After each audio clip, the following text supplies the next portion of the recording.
Hey, so does anyone remember DiplomacyWinks? These are the best of the best. You will not find anyone else who can do what these players are doing. 10 months, over 36 hours of play, 926 games, each one more brutal than the last. And it all comes down to this one. Everything they've worked for, everything they've played for, everything they've done, their entire career, it all comes down to this moment. It's not about where you've been, and it's not even about where you're going. It's about where you are right now, in this moment, with everything you've ever wanted, right here in front of you, and only one question that you and you alone can answer. Did you do enough?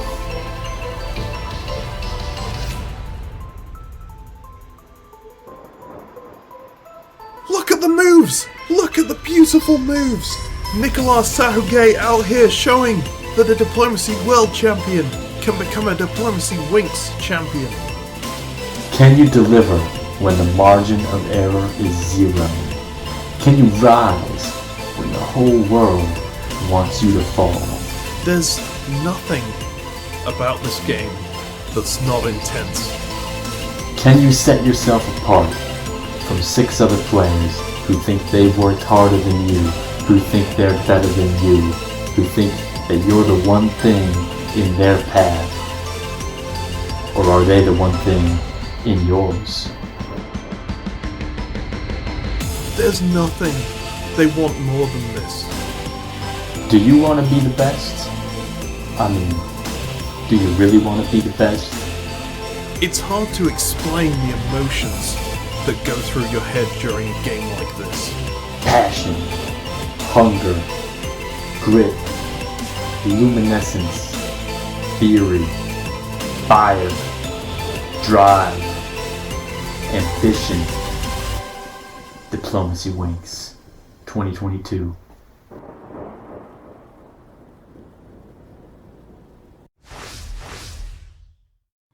Hello and welcome to the 2022 DiplomacyWinks Broadcast Network Invitational Grand Final. We have seen 28 of the world's best DiplomacyWinks players playing for that all-important DiplomacyWinker of the Year title in this tournament. It's been an exciting couple of weekends. We've seen the field narrowed down to the final 7 now, who are, as we speak, preparing to face off in that grand final.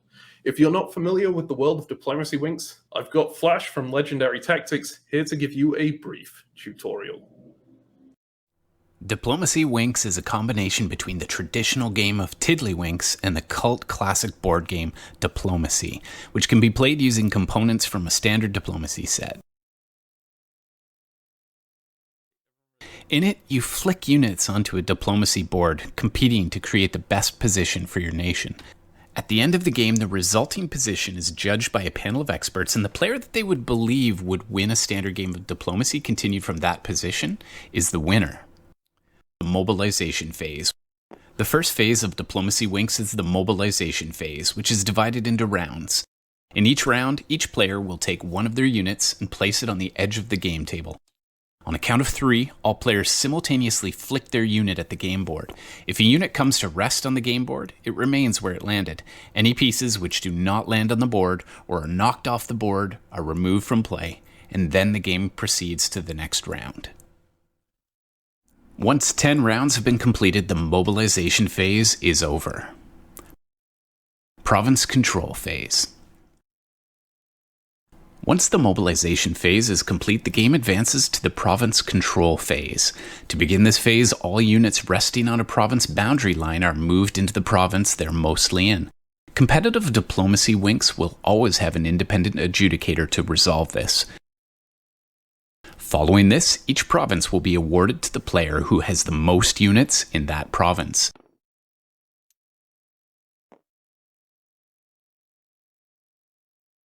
If there's a tie for most units in a territory, then all units there are taken off the board and the territory becomes neutral, unless it's a home supply center, in which case it's given to the power who would normally control it.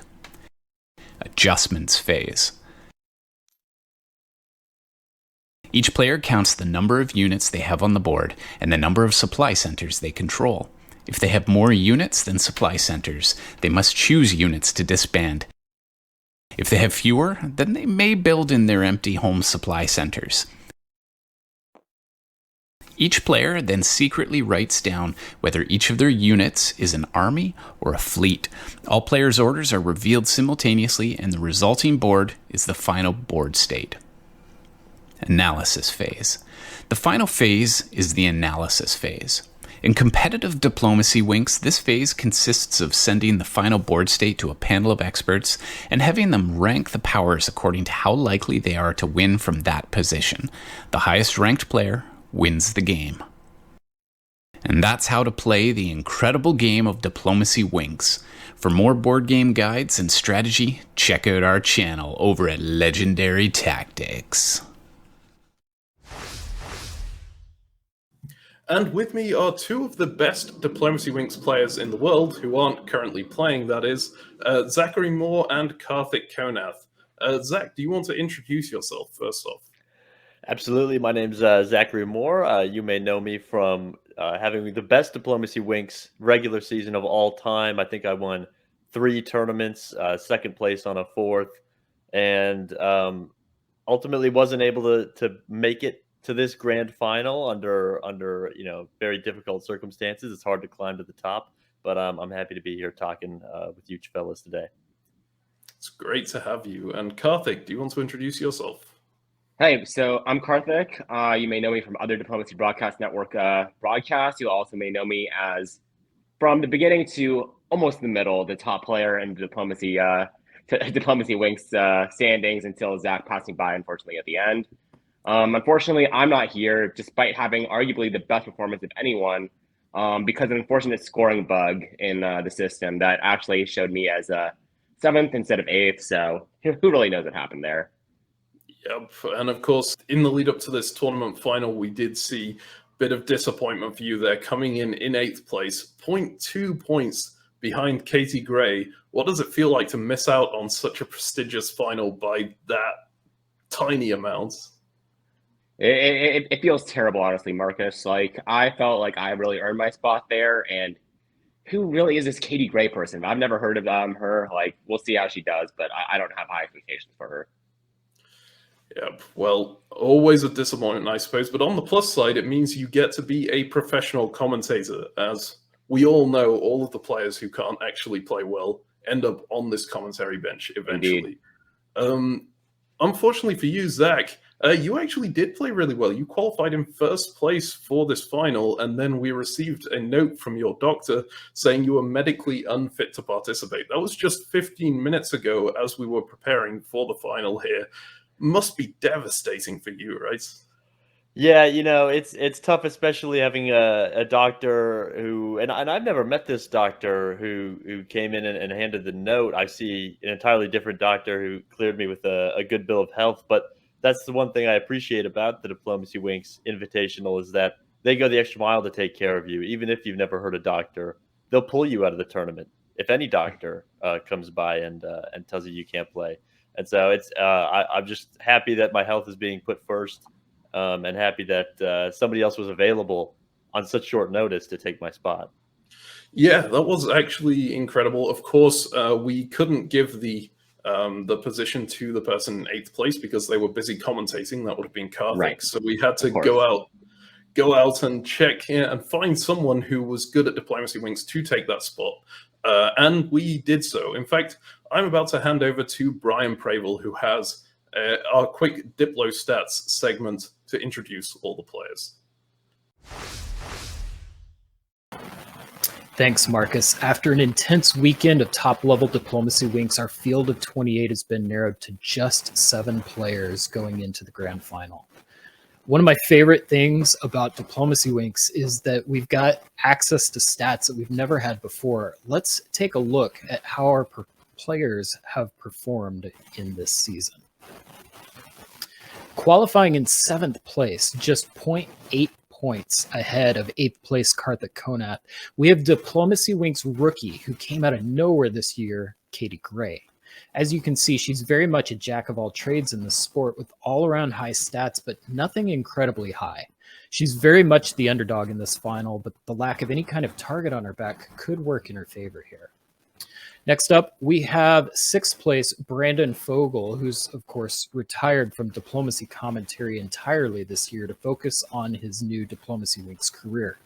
Brandon is a good friend of mine, and I know this was a very tough choice for him. We'll find out if that pays off as we see the rest of this broadcast.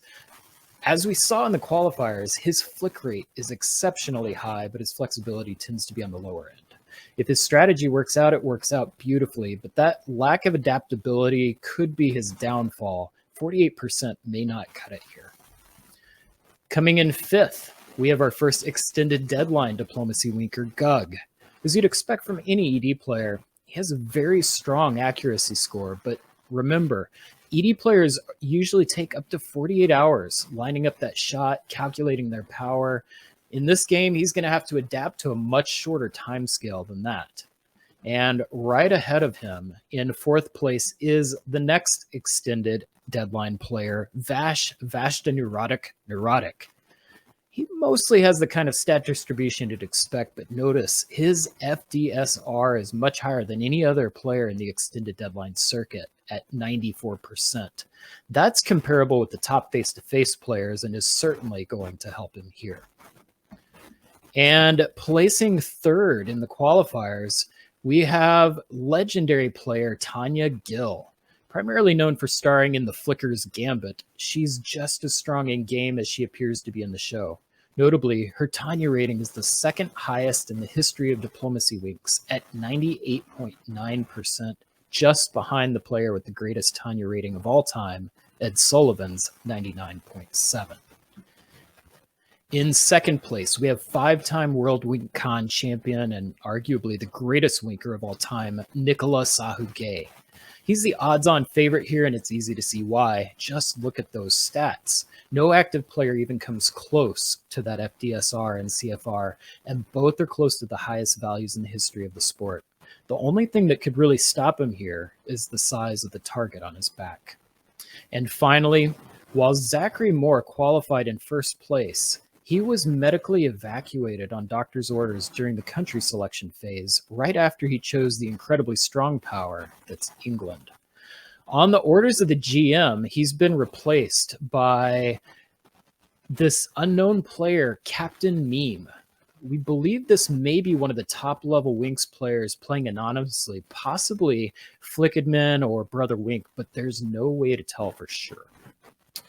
And finally, let's take a look at the countries selected by each player. You can see Nicola and Captain Meme coming out of this phase with the statistically strongest countries, but remember, these are the top 7 DiplomacyWinks players in the world. Anything could happen here, and I can't wait to be here to watch it. Back to you guys in the studio. All right, thank you, Brian. And here, we are about to go into the tournament. Before we start, Karthik, what is the #1 thing you think every DiplomacyWinks player needs to be incredible at to get to this level? I think strategic brilliance more than anything like that. When it comes to the world of DiplomacyWinks, it's such a strategically rich world in terms of positioning and tactics and all that kind of stuff. Like, if you cannot do that well, you have no hope of winning on this top board. And Zach, would you agree with that? You know, I think that's important. That's something you need to have. But for me, the most important trait a DiplomacyWinks champion needs to have is counter flicking. You got to be able to take a flick. You got to be able to take it early and take it hard, and be able to flick back. Nobody's won a championship without taking a difficult flick early in round 1 or 2 and having to bounce back off of that. And so that's what I'm going to be looking for today with these players. I actually disagree with Zach there, actually. I think flickability is far more important than counter flicking in this game. And I think that shows Zach's complete lack of understanding of how to play. And it's really good that he was medically evacuated to save himself from that. I think Kartik, and I think you're onto something there. I think flickability is really it's a really strong way to finish like 0.2 out of the top 7. If you master flickability, you can get so close, and then you just need some of the big boy traits, Kartik, that I have to get onto the top 7.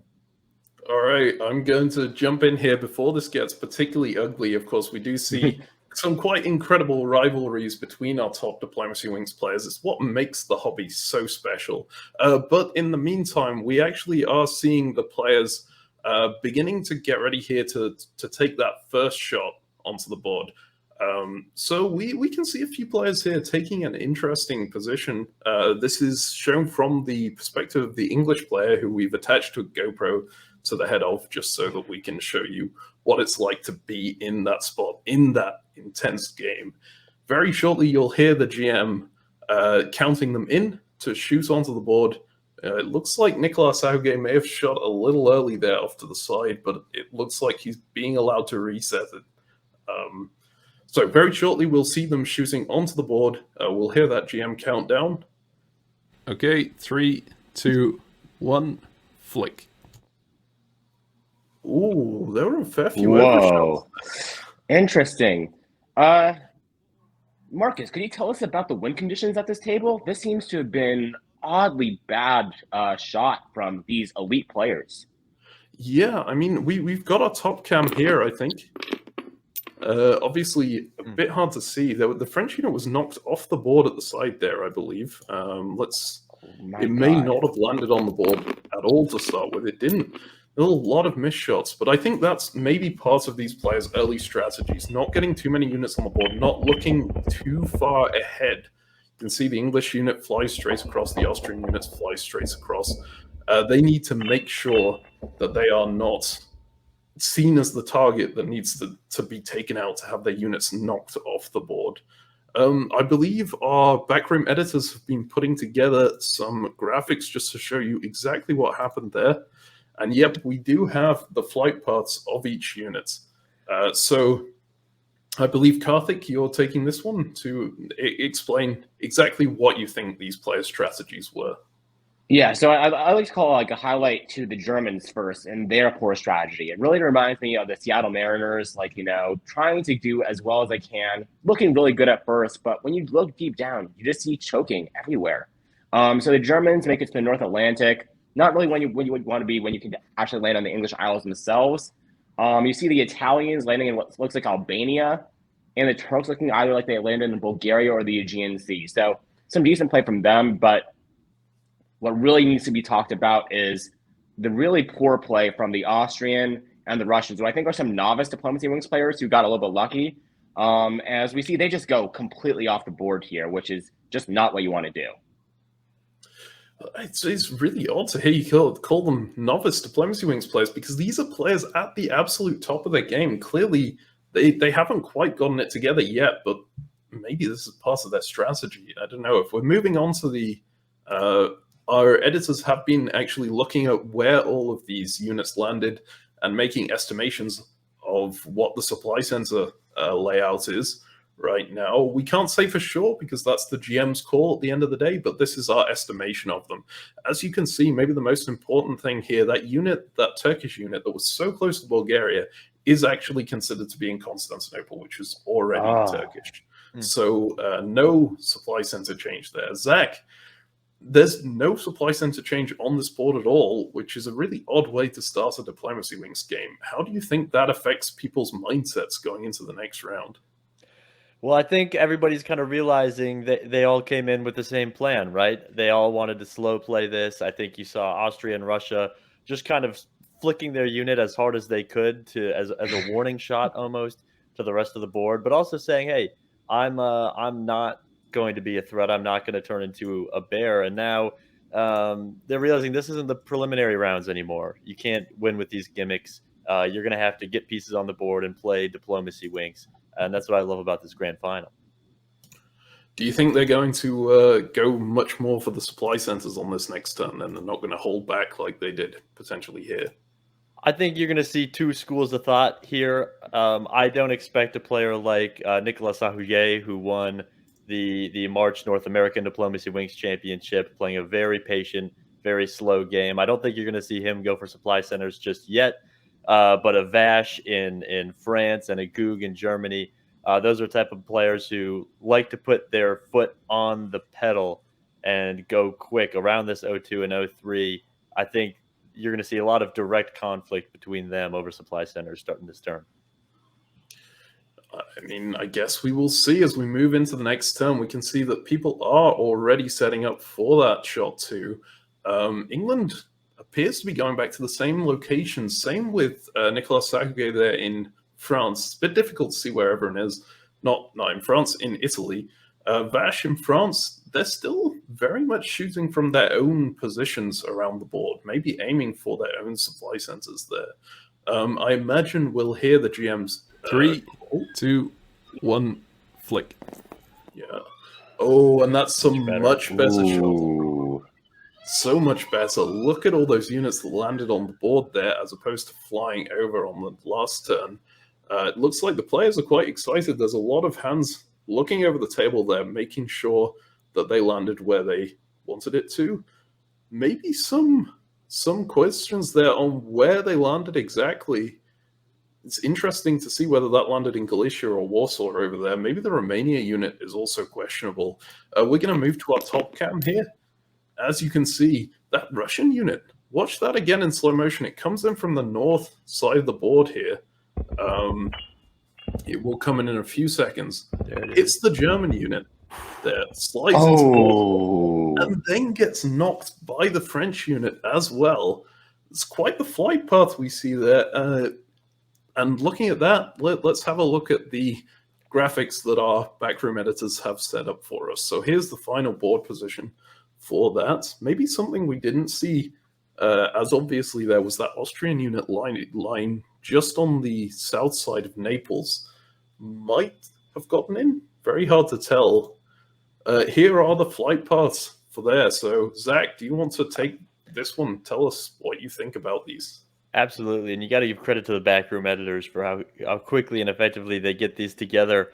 Yeah, you see, Turkey, Brandon Fogel spent the last turn getting into his own center in Constantinople. Now he's creeping out, and it looks like he has made it into Serbia as the Austria takes Romania. A lot of conflict in the center of the board, as we saw. A long journey for Russia, Tanya Gill, just to get back to her own center, but what I want to call out is who is that hitting London? Is that England? The England player subbed in at the last second has now gone to their own home center. Surprising how many players are choosing to go to their own home centers, prioritizing defense over offense here.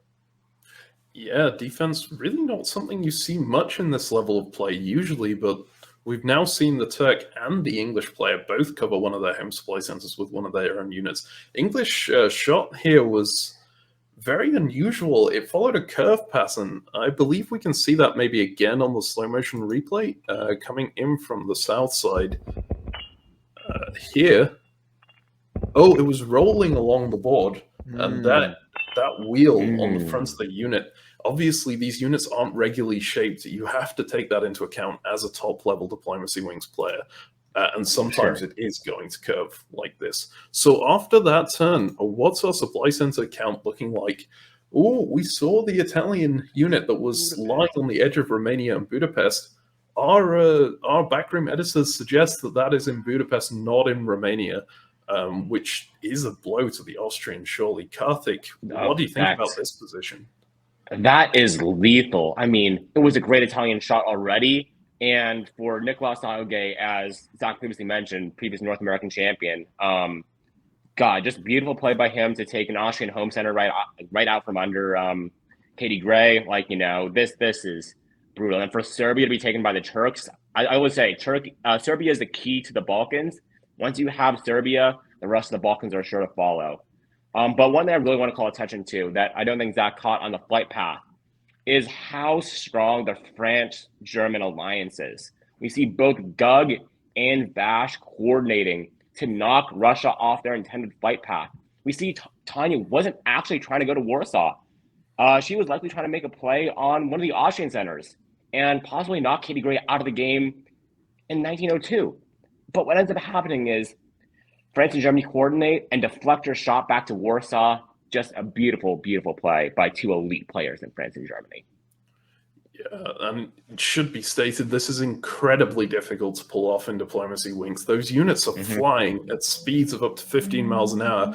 You do not see 2 interceptions in the same turn. That's basically unheard of in lower levels of play. That is something that could only happen in the DiplomacyWinks Broadcast Network Invitational Final, and we have seen it happen immediately. So I believe our players are getting ready for their shot 3. Let's see if we can get that up for you. There it is. So we see maybe the English player starting from the Austrian position now. It's very interesting that they're going from the opposite side of the board. Looks like Brandon Vogel there in Turkey going from his corner again, so aiming for the same kind of area once more. Maybe everyone is. I don't see where the Russian player is. I think they may be aiming for Scandinavia on the far side of the board, which again would be the kind of area that they shot into in the first round and the second round. No, first round they went straight across the board from 2, east. 1, shoot. Did that go into Serbia, that English unit there? Yes, it did. Some heavy contention over the Balkan area right now. We are seeing a true fight between these players, especially over that specific zone. Let's go to our top camera. It's quite hard to see what happened there, but I think everything landed on the board. Wow, did the English unit actually make it in? Oh, brilliant shots. Bravo. And also, particularly if we look at Tuscany here, 3 units intercepting one another. Let's go to the slow-mo shot a second here. Have a look at that position around Tuscany. Austrian unit comes in first. Then we see the German unit knock it out and the French unit run into it again. So we're seeing more evidence of that Gugvash alliance that Karthik was talking about last round. Let's go ahead and go to our flight paths. And Karthik, perhaps you could talk us through what happened here. Oh, for sure. So we see... let's start with Serbia. Like I said, I think Serbia is the most important territory on the board and a good game of DiplomacyWinks. And both England, who's this mysterious Captain Meme fellow, and Turkey, who is Brandon Vogel, an elite aggressive player at this game, both of them decide to flick their wink into Serbia. And I think that's a really smart play. Brandon recognized that England's going to target it, and he put the defense in where it needed to go. Captain Meme is likely setting up for a powerful attack there in the future. But like you said, in Tuscany, we see Germany and France collaborating once again to defeat the RA that I think they saw coming. First, they knock Tanya in Russia out of her intended area, and now they knock Katie out of hers. Just brutal, brutal coordination by the two of them. We see the Italians marching unopposed to Spain. Just clever play by them, knowing it would be unopposed. And I think the Russians made a crucial mistake there, overshooting on Sweden, which I think where they wanted to land. But then the wheel just rolls them over into Prussia. Just an unfortunate roll of the dice there. Yeah, sometimes that's just really hard to predict. But like you said, that Italian unit may be the most important thing on the board here, just sneaking into Spain completely unopposed. If we go to, this is the position that our editors are looking at. That's interesting. Wasn't there an...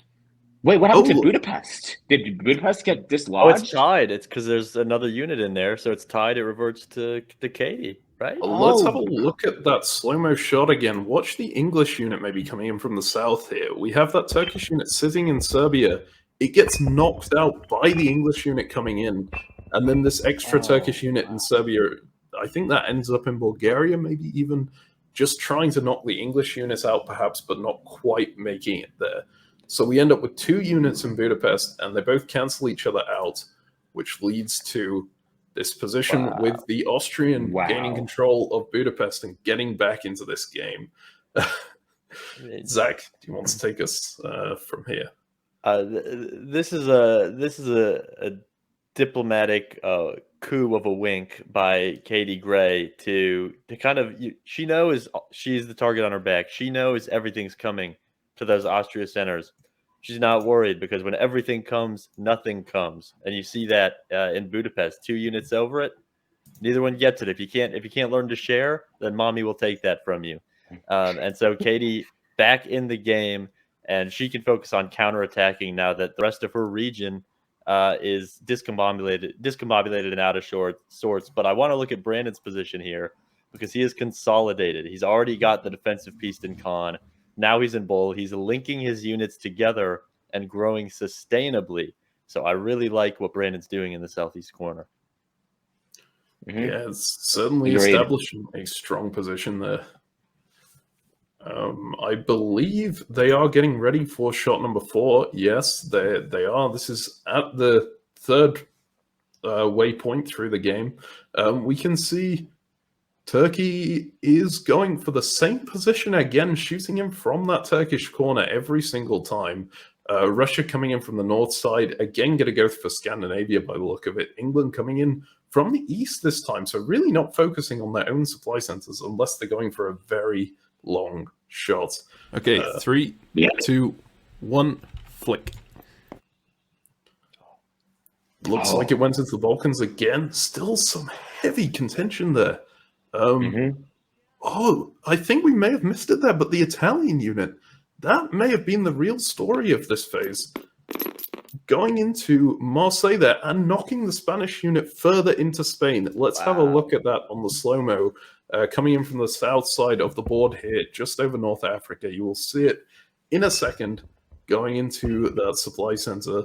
Seems like it may have been launched late. Oh, there it is.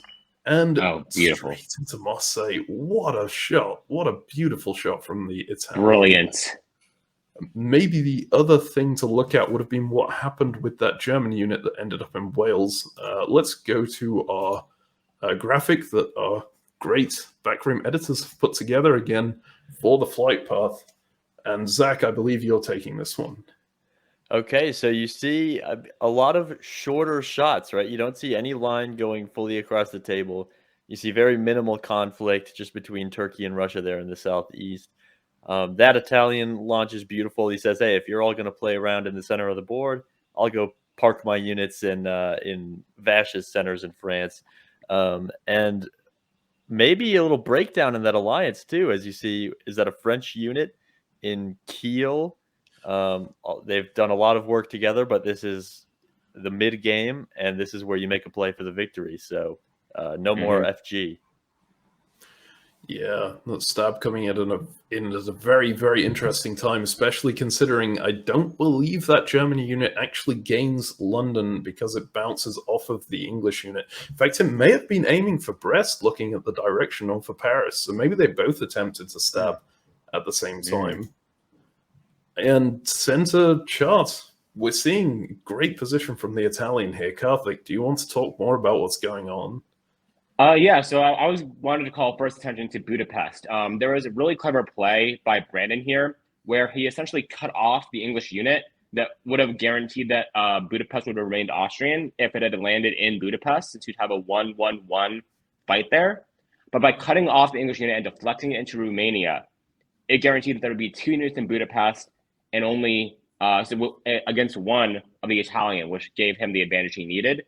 And then we did see in Serbia, though, I think that one of the pieces got rolled out. I'm not sure where to. If we could have the analysts bring that up later in the back room, that'd be fantastic. And also, we see the Italians gaining position in Marseille while also strengthening their defense in Spain. That's the kind of good play you need to do in one move if you're an elite player like Nicola. And then when you talk about the French-German stab, I mean, I think the French and the Germans both realized what was happening. It just happened that Vash executed better. As I called attention to at the beginning of the game, that's always been the problem for Gug. Just like his Seattle Mariners, it's all in the execution and just failed to execute here. Yeah, I think we do have the slow-mo backup. So we're looking at that Serbia territory, having a look at what exactly happened with the A, Turkish deflection, and B, how did Serbia end up neutral here? Let's see. It looks like the first units coming in are not aimed for Serbia at all. Here comes the English unit coming in, hitting Romania into Budapest. And then the Turkish unit just deflects off the Romanian English unit and ends up on top of that Italian unit in Budapest, I believe. So if we look here, interesting. Look at that. That's a really interesting position. You don't end up with stacked units very often. That's a very high level strategy. Yes, for sure. Serbia, perhaps they didn't really get nudged very much. At most, it would have been the Bulgarian unit getting nudged a little bit further into Serbia, which ends up making it contested between the English and the Turkish powers here. I see. There was the Turkish unit that knocked it just in and took it off the English player there. Sorry, go ahead, Karthik. I was going to say, I think this is a really clever play by Brandon. It could potentially set up a lethal 2-on-1 play on Serbia in the next turn if he can make this all work really well. So let's see how that plays out. Absolutely. And I think I'm getting told that the players are preparing for shot number 5. Let's go ahead and bring that up for you as we take a look at how people are preparing for that. Looks like the English player is having some indecision over where they're going to go, going in from the Austrian side this time. So still across the board from their homeland. And right next to them, you can see Brandon Fogel taking the shot from the same position again. Really has set upon this strategy of going from the Turkish homeland and will not change it for anything. Italy and Austria both lining up along that as well. So is the call going to come in? It sounds like there's some kind of delay going on, maybe with the English player being ready. Okay, 3, 2, 1, flick. Oh, was that into the Turkish homeland? Laura. That was into Ankara. There's still some significant contention over the Balkans here, but it looked like maybe that was the move of the phase. Let's have a look. Did Trieste just get captured? Trieste did just get captured, and Venice potentially. Let's have a look at the slow-mo here. We're going to see that English unit coming into Ankara. We're going to see the Turkish unit knocking the English unit out of Serbia and ending up in Trieste. Incredible. And that Austrian unit ends up in Venice as well.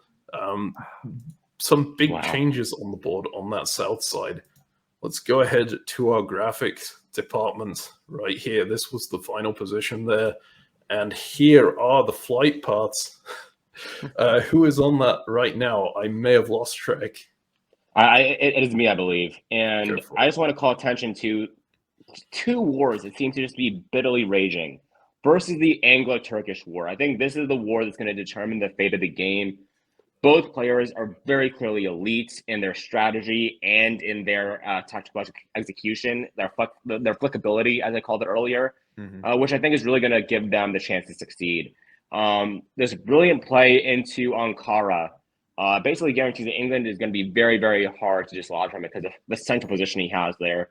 Whereas the Turks managed to knock the English out of Serbia, take Trieste for themselves. That's a +2 swing right there.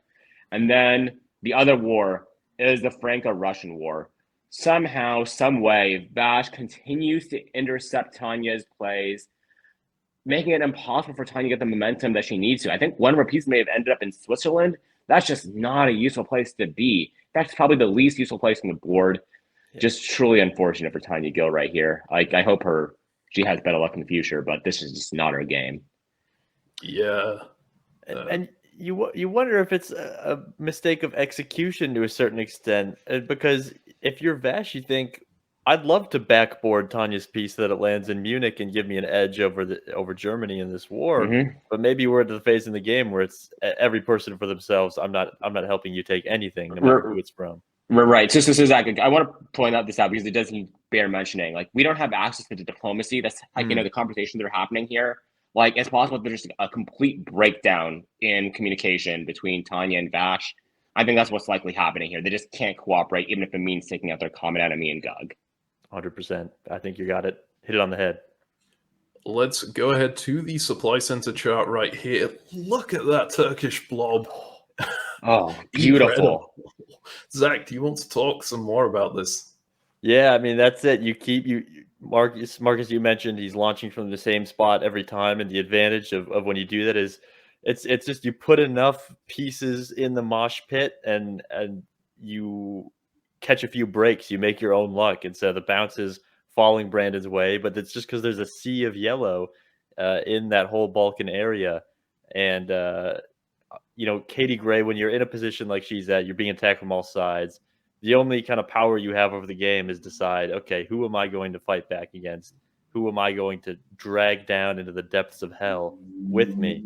And she has chosen Nicolas Sahuge by sneaking into Venice here. She's saying, no. Brandon might win. Maybe Tanya will win. You're not going to win, Nicolas. Yep, and she actually has a lot of units around the Italian peninsula that are not quite in those centers. Of course, Italy being a very strong defensive nation in DiplomacyWinks, just due to how thin those supply centers are. Maybe the second strongest after England. England has a very defensible position, given that there's no real supply centers around it that you can aim for if you're choosing into those. But Italy's certainly up there too, and we're seeing that the Austrian assault over there is just not really working out as well as she's hoping. So I'm hearing that they're getting ready for shot number 6 here. Let's go ahead and have a look at what's going on there. Looked like the English player was getting ready to shoot from the Austrian position, but they're not. They're going in from the Russian side of the board. Wonder where they're intending to land it. We've got a really good view here. We can see France is still going in from the French side. We see Austria, Turkey lining up from the same positions as before. This time Germany lining up into Scandinavia. 1, flick. Those looked like some beautiful shots. Maybe not from the English player looking at where that landed, but let's have a quick look at the top side. Ooh, actually, I think very few of those landed where they were intending to go.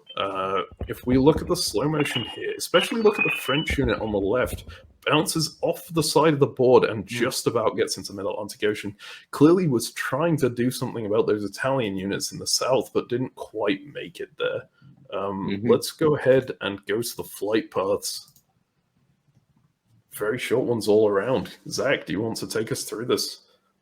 Yeah, sure. You see England kind of almost settling into this strategy of, some players want to create a base of power and chain their units. England's trying to get behind everybody's line. So you saw the sneak into Ankara last turn. Now he's trying to double up on that by getting into maybe Moscow or Sevastopol and getting behind Tanya Gill's Russia. But you just see you can't call it any other way but a miss, right? That was supposed to go to Sevastopol. Warsaw was the backup plan. Instead, it misses both and ends up in Galicia. That's just no good. And a lot of maybe positioning here where players are saying, dots are great, but I need to control the seas. You see that unit getting into Norwegian. You see Nicolas Sahuge putting his fleet into Western Med. He's already got control of Iberia. He wants to beef up those defenses. Players starting to think past just supply centers and on to how am I going to defend this position to the judges? Yeah, I think maybe something particularly interesting there is just look at Gulf of Bothnia. There are 2 German units in there really going all in on taking that sea province. I'm wondering if maybe that wasn't even something that he was intending to do. Look, the first one rolled off to the side as per the wheel. Second one also rolled off to the side. Let's have a quick look at this slow motion replay. Look at it coming in from the north here. Maybe late on. Oh, no, there it is. Yeah, it's clearly aimed for Sweden and rolled out. He perhaps needs to adjust the orientation in which he's shooting his units if that is going to be a problem, because that can really get you down if you keep rolling out of the provinces you're aiming for. Karthik, do you want to take us through the supply center ownership after this phase? For sure. And I think you brought up a crucial problem, Marcus. I'm really glad we got to talk about this. Flickability, as I brought up at the beginning of the broadcast, is all important, and we see Doug is just lacking there. First, I think he takes a shot at Norway, rolls out, then he takes a shot at Sweden, which I think is the smarter strategy, and rolls out there as well. If you cannot master flickability, you're going to have severe problems here. And I think that's the issue that the France-German alliance suffered from early on. is that they both try to target Tanya. And after this incredible deflection, the double deflection, neither of them have been able to take centers around Russia. There have been attempts to control Scandinavia that have just failed miserably. On the other hand, if we look at the East, in the Balkans, where a lot of the fighting is going on, we see some very, very good play by both the English and the Turks, though not the English this turn, if I'm being entirely honest, because their attempt to take Warsaw or Sevastopol failed and ended up in Galicia. But the Turks managed to displace the English out of Romania. This is something that went completely missed earlier on in the top shots, but is very, very important because it knocks the English down a crucial center, setting them back down to 4, while leaving the Turkish on 4 as well. Now, despite Tanya's initial issues, she's also on 4 and in a credible position to win, as are the Italians, who are under siege. This is really showing how good each and all of these players are and how this is still anyone's game as we go into shot 7, I believe. Yeah, well, let's have a quick look at that slow motion replay we've got. Just to have a look at what exactly happened in Romania here with the Turk coming in. Oh, they actually knocked their own unit into Romania out of Serbia. Oh, rather clever play. English out, which ended up, we've got apparently the replay again just to highlight exactly what happened here. Knocks it into Romania. Yes. That makes it neutral. That is a brilliant. This shows why Brandon is arguably the best active player right now in the game. Just masterful play by him right there. Right, before we go into shot 7, we've had some comments on DiploStrats asking whether we would ever go back to diplomacy. It's been about a year since our last diplomacy video now, ever since DiplomacyWinks took off. And, you know, it's obviously our preferred commentary now. It's such a more exciting game than actually playing diplomacy. But just to keep those diplomacy fans out there happy, we do have Ezio on the sidelines with a short report on our rookie showcase diplomacy game. Go ahead, Ezio.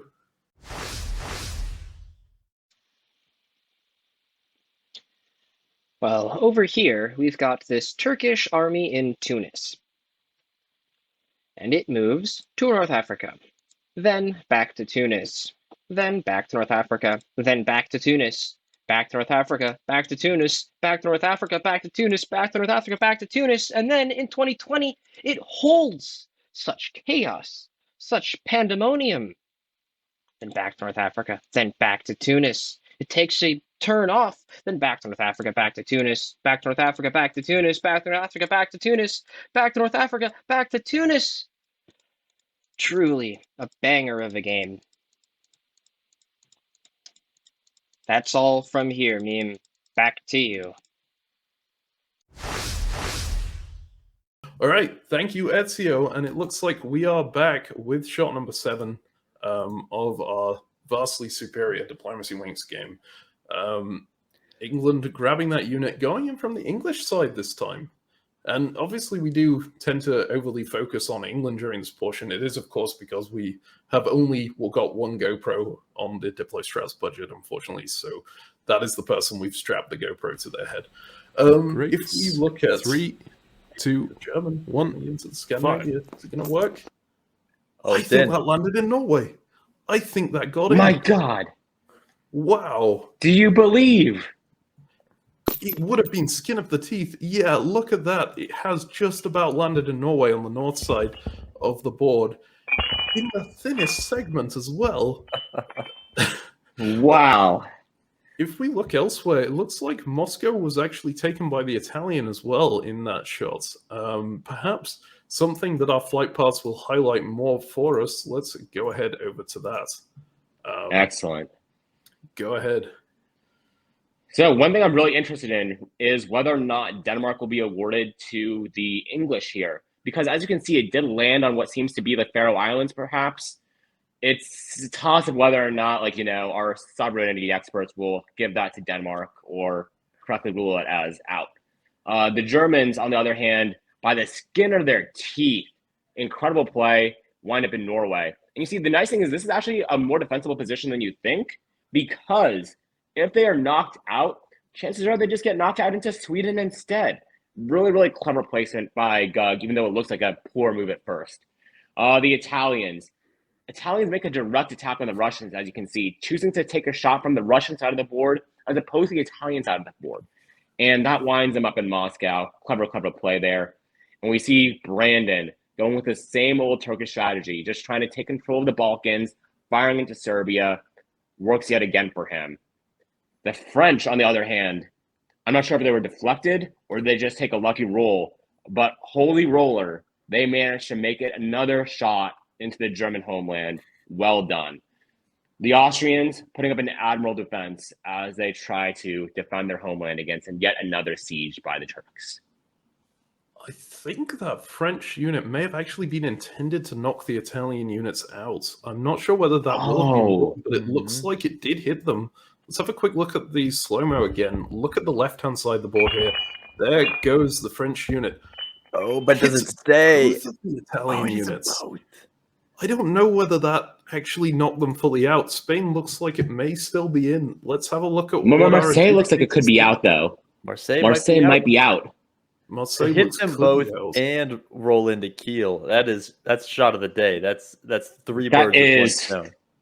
That is absolutely the DBN top 1 of the DBN top 10 shots of the day. Incredibly well played. Absolutely incredible. Let's have a look at what that's. Yes, it knocked out of both. They're both clear. Oh my god! Incredible move by Vash and Erotic there. Zach, do you want to talk about how this has impacted the board? The game is flipped on its head, Marcus.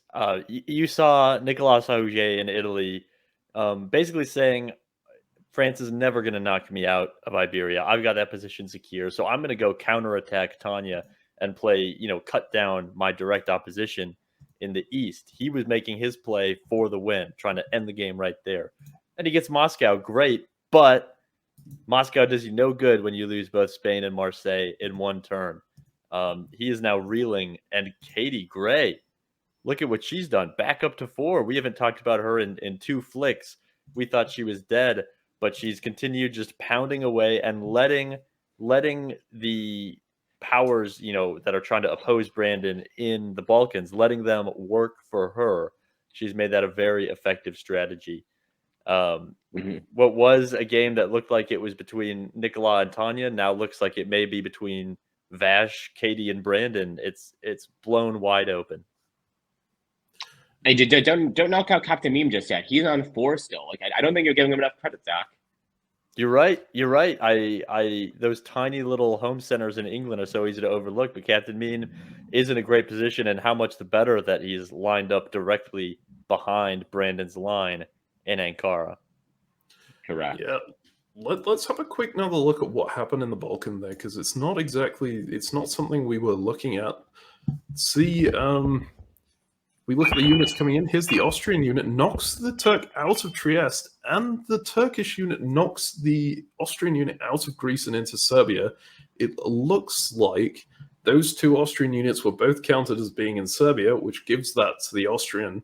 And then the Turkish units are all in Budapest, potentially. Yep. Which means that Trieste is now Austrian as well. Beautiful move by Katie Gray. I think the judges are giving 1 Turkish unit to Serbia and then 2 in Budapest. And this is brilliant because the 1 English unit and the 1 Italian unit cancel it out. And then the 2 Austrian units cancel out the 1 Turkish unit in Serbia.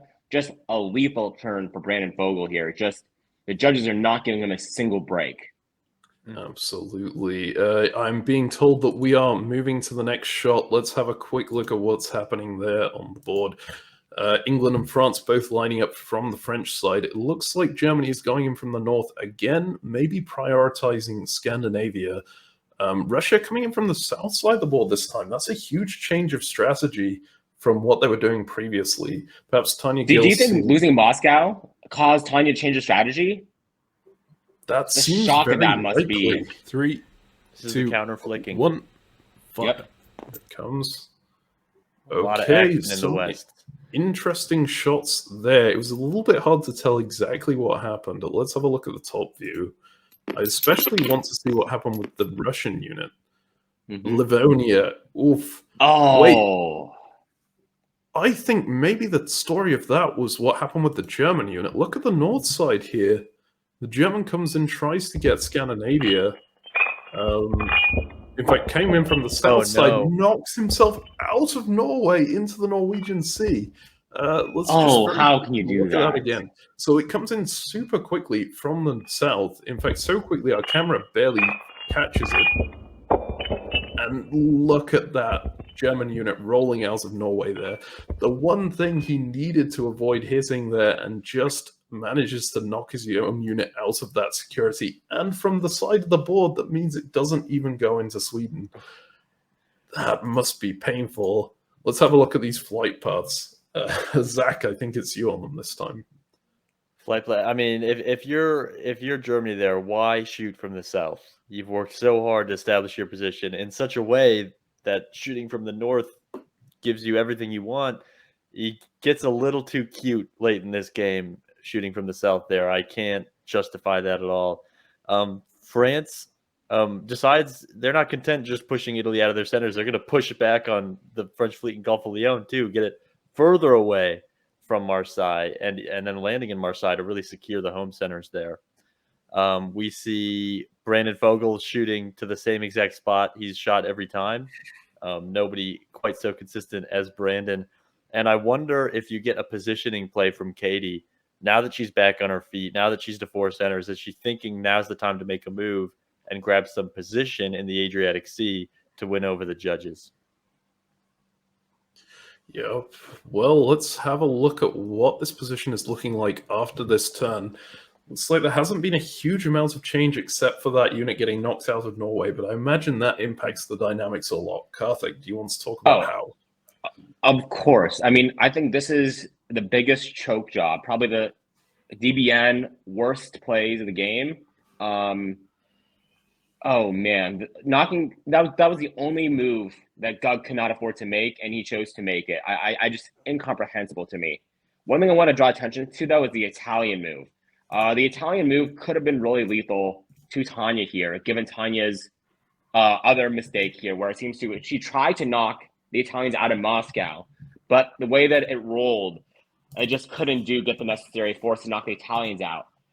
If the Italian unit by Sevastopol had wound up in Sevastopol, Tanya would be down to 2, St. Petersburg and Warsaw.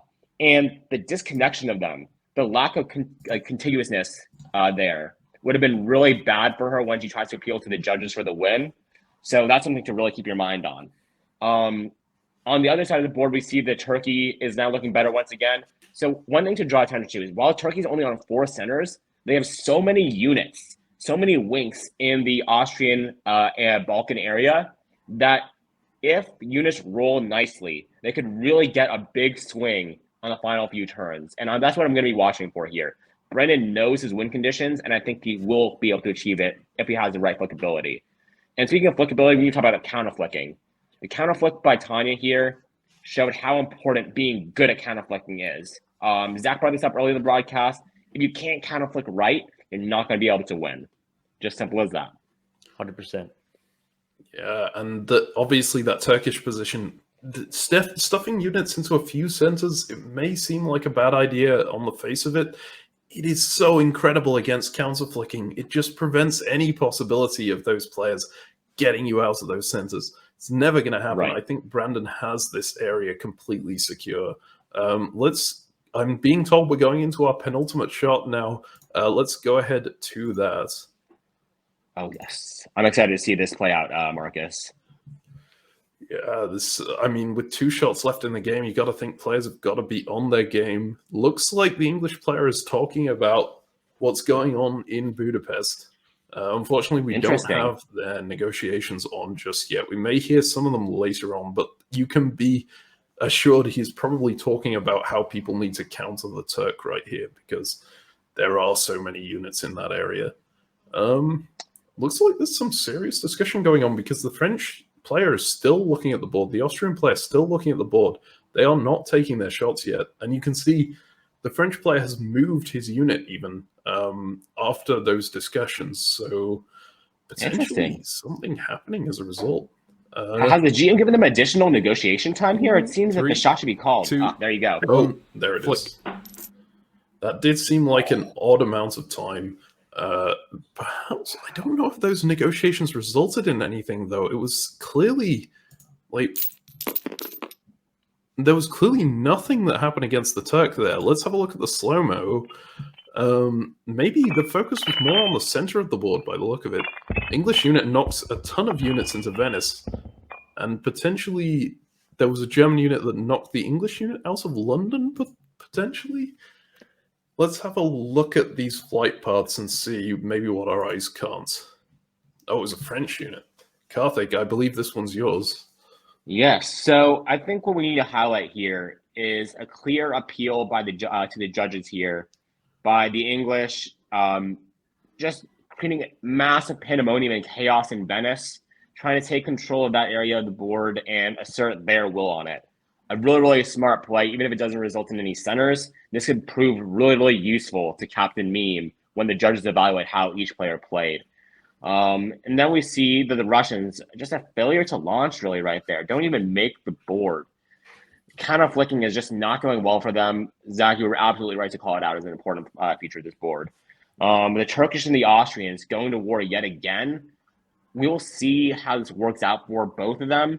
I think the Turkish have the dominant position here, but the Austrians have the benefit of having their home center protection, right? As we talked about at the beginning of the game, if you have the Austrians there in their home centers, they're going to be almost impossible to dislodge from them. So I think they're playing this really, really smart.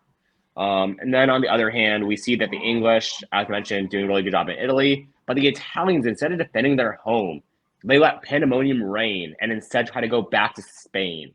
We'll see if they manage to get in or not based on what the judges say, but this could be a really clever move if it works out. Yep. Well, let's go ahead and see what our judges say. No, they are saying that was not in Spain. That Italian unit is majority in Gulf of Leon by the look of it. That was a really I think that's tough the right call. Yes. It's so close, and it would make such a difference this game. I mean, Zach, do you want to talk about this position here? Yeah, I mean, so first off, I want to look at the North and how the destruction of Germany is complete. France got into Munich on that one, and Russia England, who's been kind of quietly just exerting his will over this game, is now in Berlin. So he's in two different players' home centers and the leader at 5 after getting into Berlin. You have some questions about the continuity, but it's a good position. Brandon in the southeast, you saw it was just a conga line. He just pushed the yellow fleets forward. So now Serbia gets into his control. He loses Romania for the time being. I think that's temporary.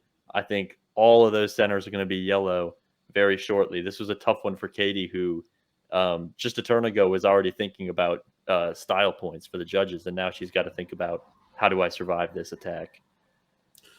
Yeah, I think actually that English unit should be highlighted here, because clearly it didn't come onto the board with these flights. It was knocked there by something. Let's have a look. I believe it was already in Kiel. It was in Kiel earlier, which we had called attention to as a brilliant play, and I think it got rolled into Berlin.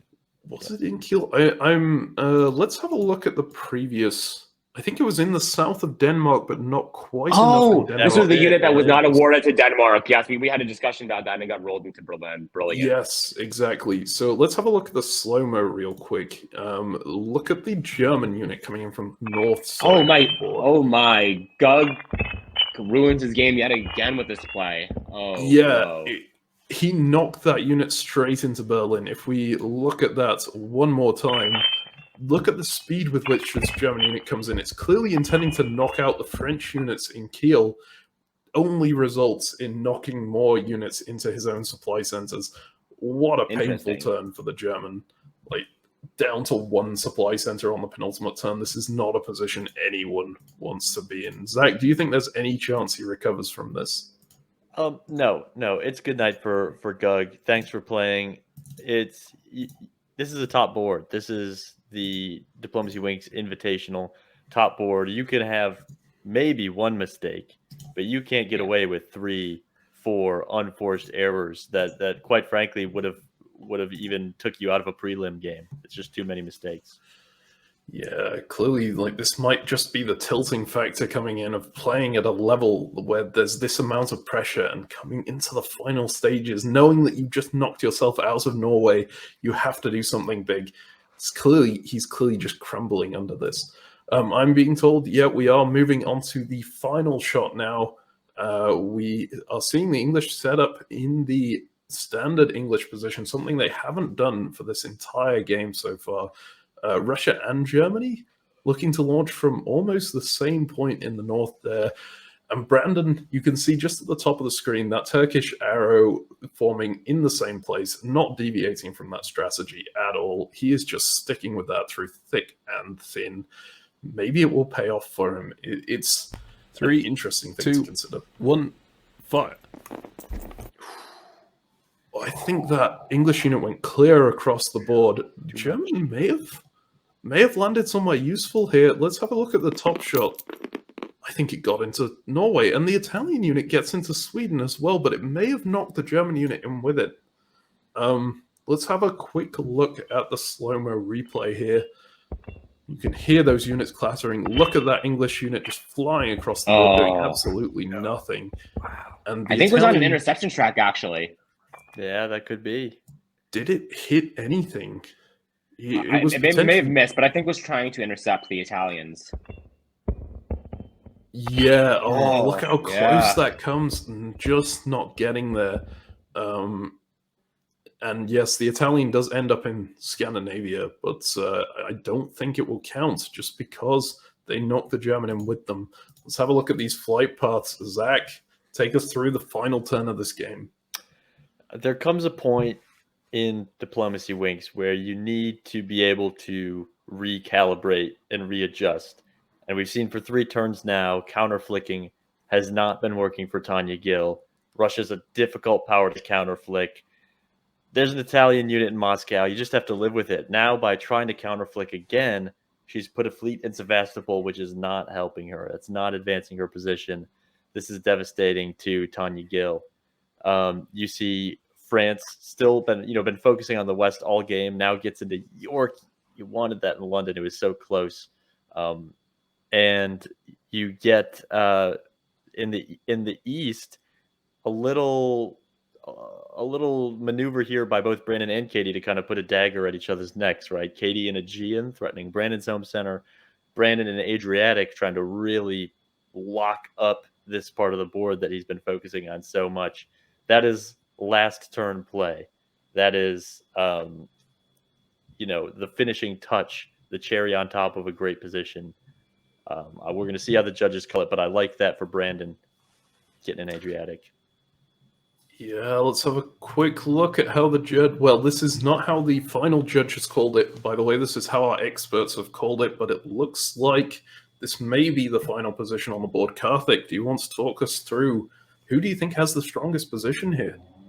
Yeah, so let's start off with the weakest. Clearly the Germans. That is just not... I mean, they could have had Sweden. They should have had both Berlin and Munich, honestly, but their attempts to counterflick failed. Their flickability rating went down the drain when we saw them misflick multiple times in Scandinavia. Just not a great game for them. Russia, once again, an issue with counterflicking, as Zach expertly pointed out. The Italians I want to call out for being very clever, but just getting outplayed by the French at the end. I mean, they could have had both Iberia. They could have had Spain. They could have had Marseille, but France defended that well. Could have had Sevastopol. Just it's a game of inches, DiplomacyWinks is, you see? And those inches will leave Nicola wondering what could have been. So close, yet so far. Then we have the Austrians. Besieged the entire game, yet Katie Gray put up an amazing fight and still ended up on 3, despite being under attack from all corners by all people. Brilliant game by her, even though she took my spot. Then we have the Turks. Kudos to them. Brandon put into place a strategy that was designed to take control of the Balkans, but only got Serbia and Budapest for its efforts.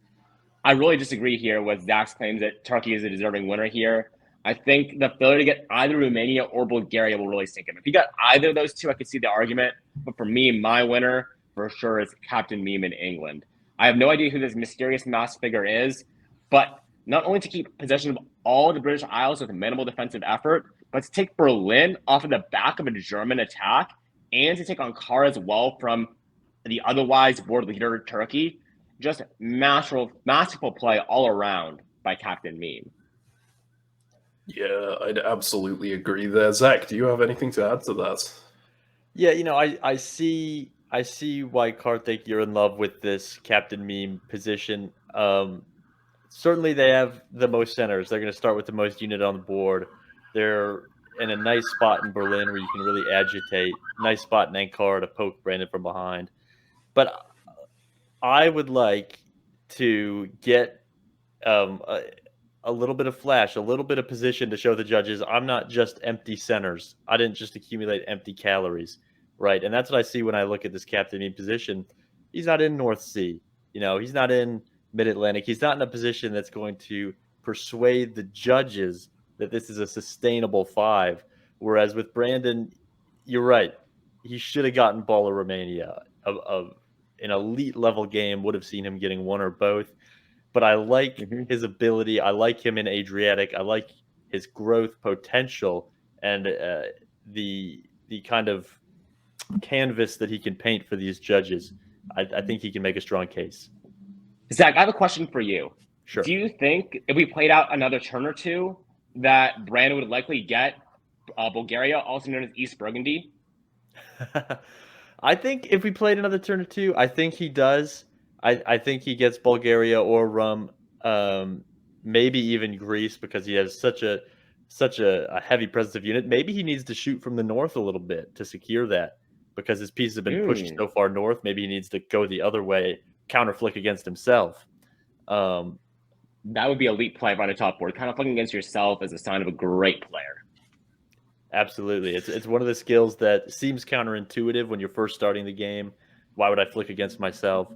But you learn there are so many ways to win and especially at a high level, you need to break out these little tricks. That's why I love DiplomacyWinks so much as a game, and I think it's better than Diplomacy itself. The levels of nuance and strategy and just all around options for play are so deep and so diverse that DiplomacyWinks is clearly the greatest game ever made in history, in my opinion. Yeah, agreed. And that is why we became the DiplomacyWinks Broadcast Network from DiploStrats, obviously our initial name. This is just such an exciting game to cover. And on that note, by the way, I should say that we have had some complaints that, there are other YouTube channels out there using very similar names and content to us. If you do come across one of those, please send it to us, report it. We will make sure to take legal action against them. This is the DiplomacyWinks Broadcast Network, and we do not allow these cheap copycats to come in and benefit off of our hard work. While we've been talking about this, the next phase of the game has been going. We have been seeing this GM determine whether these units are in these supply centers or not, seeing whether our editor is correct on this front. Let's have a look at some of the highlights from that round that have been happening over the last couple of minutes of talking. Okay. That's definitely in the Aegean Sea. No, it's not. Look, the bottom is on that island of whatever it is called. Is it your piece? I thought it was Russia's piece. Aegean Sea is Austrian. No, you moved it. Some fucker moved it. It was on that island. I just moved it. I do not think that. Katie, most of it was in the Aegean Sea.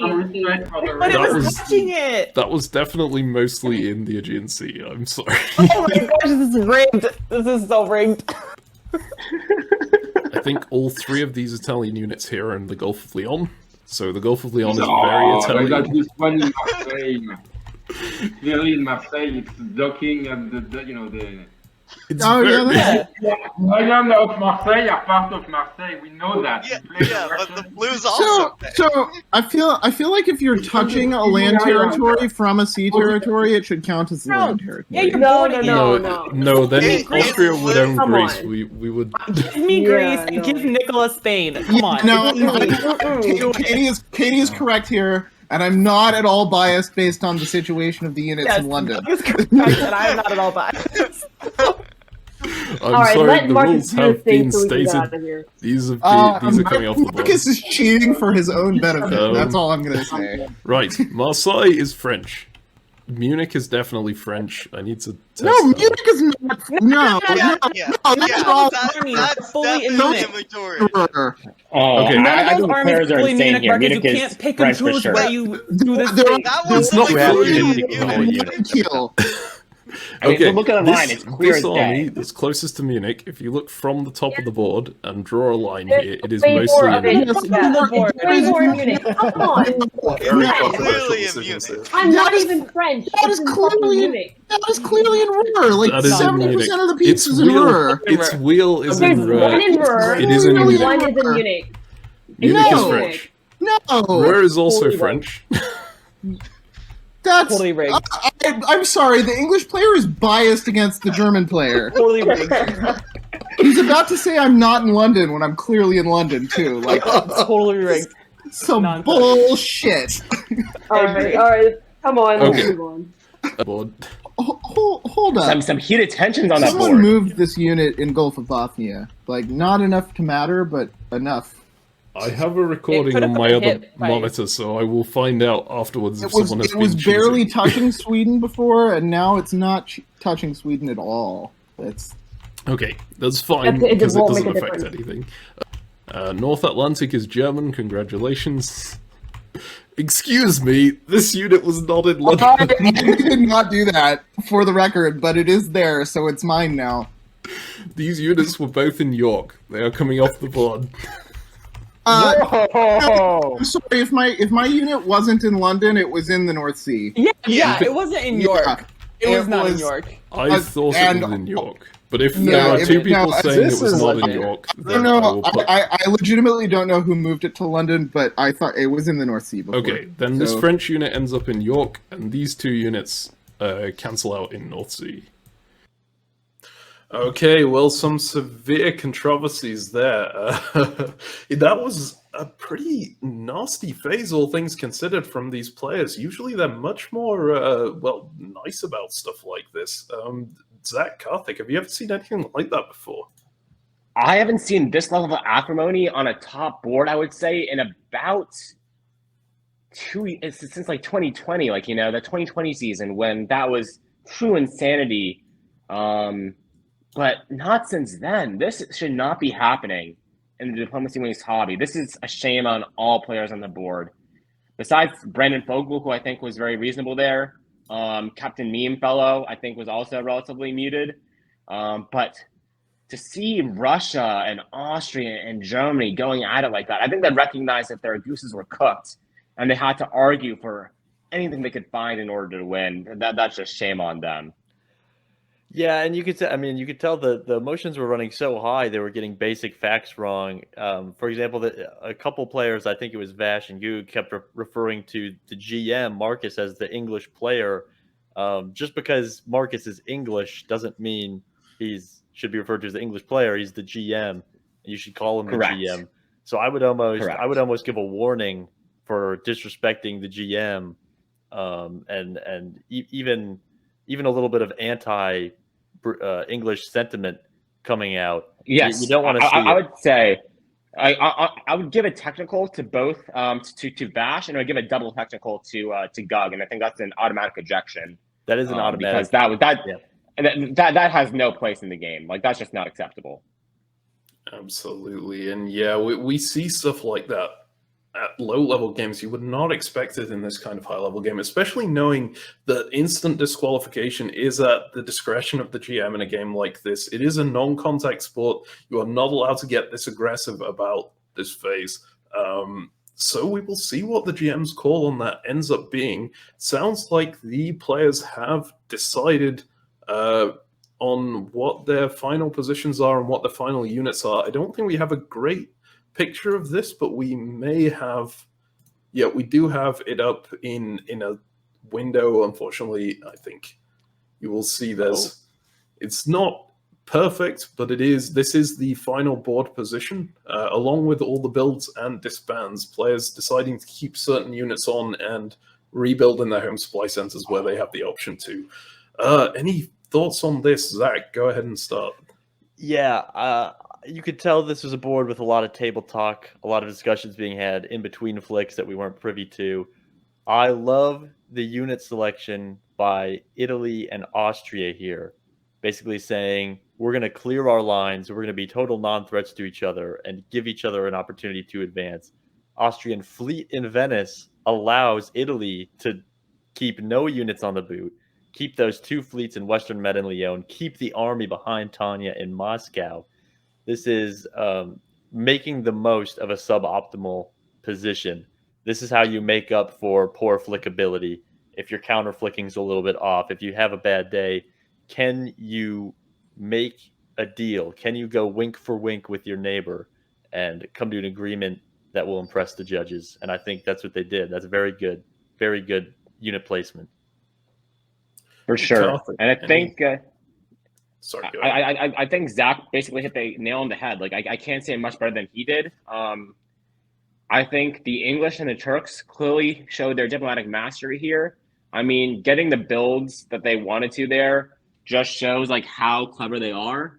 The one thing I will say is that not getting the Italians out of the North Atlantic may pose fatal to the English in the view of the judges.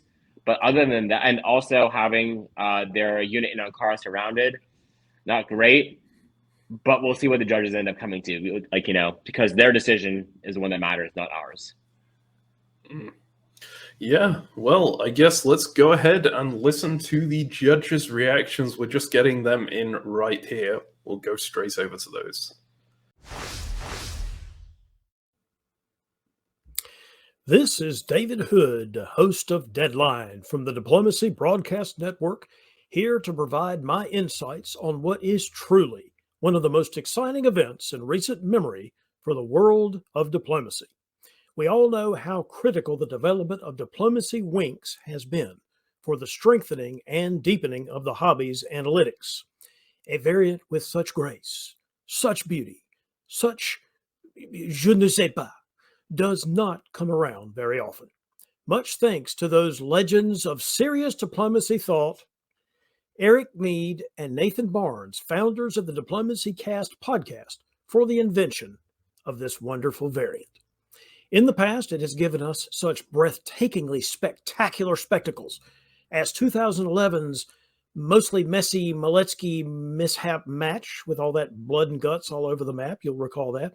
In addition to the Conk Can't Quite Cut It game from the 2018 World DipCon in Washington. We all remember that one because Conk almost became the second player ejected from said event, given his behavior during the cleanup phase of that particular DiplomacyWinks round. But I digress. DiplomacyWinks hobby history really gets me going, if you know what I mean. So let's go on to this 2022 Winky Dink grudge match, featuring a collection of players from the list of all-time greats in the DiplomacyWinks sub-hobby. You've got Vash the Brash there in France, the famous Captain Mean playing England. Not the famous one, just some other guy who absolutely positively has nothing whatsoever to do with DiploStrats. Then you got Nicolas No Effin' Way playing the Italian. And then in Germany, well, Gug of all people. Then you've got a completely newbie novice newcomer named Tanya Tommy Gill, I think that's her nickname, as Russia. Then you've got Austria, played by Katie Gray, who will probably ignore everything I say, be very stabby, and then move to Albuquerque. And finally, in the corner position, Brandon Bungle. Bagel, Finagle, Fogey, whatever his name is. Who cares? Ain't nobody picking that guy. Have you seen his top performances lately? Looking now at the starting positions specifically. What jumps out at me first? Katie has given herself a very strong, meaningful focus with her opening position. Those clever fleet placements, she doesn't need to worry about all of the territory above her. She doesn't have to worry anything about it. And she's established the all-important domination of the Adriatic that we all know to be critical to what we call a Winks win. Can anybody catch Katie Gray's early lead? Well, perhaps Vash the Brash, who has quite brashly opened with what everyone knows I believe to be the strongest possible French position, all armies. There is no way he could possibly be outflanked with all armies. I mean, sure, he'll lose Paris, but as recent DBNI finalist Farron Jane always says, who needs Paris? Even given these two strong positions, though, I'm going to have to give my nod to someone else as the likely taker of the winky-dink wink win here. It's actually hard to see Gug not gutting this one out. He only has 2 supply centers to defend. 2. That seems easy. Look at that crappy Turkish position on the other hand. 4 centers to defend? What kind of boondoggle has Bungle, Finagle, whatever his name is, got himself into? I'm simply verklempt looking at his play. What a schmuck. Tanya will have her work cut out for her during the debate and argument phase of the game, but on the other hand, her training as an American lawyer will help her significantly. Hey, what? Canadian? Well, yeah, I know that, but that's pretty much the same thing. Yes, it is. We've let them into Major League Baseball, the NBA, the NADF, all the big stuff. We would have done that if they weren't, red-blooded Americans just like me. Oh, really? Let's just agree to disagree here, because I think I'm pretty much right about this and everything else I've ever said. All right, let's move on to Nicola. Yeah, no effing way. Not on a Saturday, not with as a sahuge, not in a house, not with a mouse, not here, nor there, nor anywhere. I do not like green fleets, no ma'am. I do not like them. Hood, I am. So that just leaves this completely unknown and totally not a guy with unpronounced letters in his actual last name, Captain Meme. Look at him all high and mighty with his opening position all over the map. Hey, buddy, 1899 called. They want the British Empire back. This is 2022, man. That imperial stuff don't fly no more. My guess, whoever this guy is, instead of paying attention to this game, he's going to be off recording a 23-hour podcast about the wonders of the Gascony pudding or about North African convoy strategies or whatever, and he's going to bloody well lose this game. So, my final answer, who is going to get this winky-dink wink win? It'll be Austria. Well, or Germany. Germany. It's going to be for France. No, Germany. Germany. It's going to be Germany. Back to the studio. That was David Hood, our first judge. You will, of course, know him as the host of Diplomacy Deadline over on a YouTube channel that we actually won't mention. We may be suing them at some point soon. Anyway, he didn't actually give his rankings in the video, I think. We do actually have them here, as you can see. Now, of course, they're going to be combined with the rankings from 2 other judges. Let's go to our second one. Russ Dennis with the briefing. It is exciting to be able to look at this board and analyze a game that the entire world is talking about, not just diplomacy. This is the DiplomacyWinks Championship top board. And there is a lot to be said about the position that we're going to be looking about today. Now, it is true that oftentimes I'm asked to analyze a board on a strategic or tactical level, but more and more I've been hearing people say that it's important that you play the players. So apparently people found success in that. We're going to try to do that as we look at the board as it is right now. So let's go ahead and pull up the board and take a look at the positions. What I'm going to do is I'm going to go through each of the powers and then give a prediction on who I think is going to top this board and become the new champion for DiplomacyWinks. The first thing you could probably see is Germany. Now, this is a position I know very, very well. And the key is, if you're Germany, you need to play this like I would, which is you need to play England and France off each other to see who can take your centers the fastest. You're not going to win, but at the very least, you are going to keep yourself from overwhelming resentment that is about to be unleashed on this board. So the next one that we're going to look at is England. Now, some people have said that this is Marcus. This is the Captain Meme of the Marcus that we all know. But let's be honest here. This England has 5 centers, and we all know Marcus never gets to 5 centers on a top board. So this is some other captain meme, which creates a problem, right? So having an albatross around your neck like a handle like Captain Meme means you're not going to get very far. So we won't spend a lot of time there. He's going to have a quick exit. Next is France, and this player is from WebDip. And at this point, we all know that the only users left on WebDip are bots anyway. So I expect he'll have a good entry, a good beginning game, but when the diplomacy negotiations really get going, he's going to fade fast. So next we go over to Russia. Russia's got a lot of neighbors, and the key to Russia is going to be the diplomacy. It's just going to come down to that. You can already see that there is an Italian unit in Moscow, and the best way to find victory, I mean, my advice would be to loudly and often complain about people targeting you. It doesn't matter if they've attacked you or not. There's a conspiracy. It has to be there to get you. And no matter how good people might think you are, I mean, still, there's got to be targeting. So hit that note over and over and over. And this is going to be important because this is going to shift the attention to Turkey. Now, longtime diplomacy players would look at Turkey and say, well, look, a natural advantage, great position. But Brandon Fogel, who's playing that, has a problem because it's not Siobhan Nolan who's playing Austria, who's just going to let you eat all of her centers and get a great stab. I mean, this is Katie Gray. Katie Gray is going to put up a fierce defense, and nothing's going to come easy. Which now brings us to really the Cadillac alliance of DiplomacyWinks, the AI. Austria is going to see Turkey as the biggest threat and will throw all of her units there at Brandon. A deadlock is going to happen. We often see this in DiplomacyWinks, and this then gives an opening to really the greatest DiplomacyWinks player of them all, Nikolai Sahuge. Nikolai Sahuge is going to sit back like he often does and allow the board to just get frustrated, and finally someone will throw the game to him.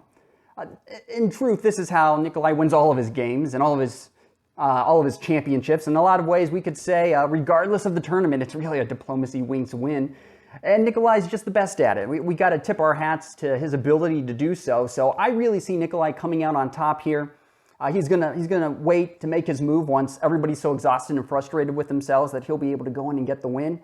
And I think this is very obvious to anybody looking at this board, and that is all he wrote. Russ Dennis there, the editor-in-chief of the Diplomacy Briefing, giving his opinions on the rankings of these countries. I think some of them are quite questionable. England fairly low in both of those. That is not where I would put them. But it's up to the judges, of course, not up to me. Now we're about to go to our third judge, Andrew Goff. He is, of course, the head judge. His vote breaks ties. As head judge, he will, of course, not know who each of these players are. That's just to make sure that the tiebreak isn't impacted by, any form of bias whatsoever. I think he's said that he will give his opinions on who he thinks the players are, which may be a bit for amusement. It won't actually have an impact on the results. Let's go over to his final rankings.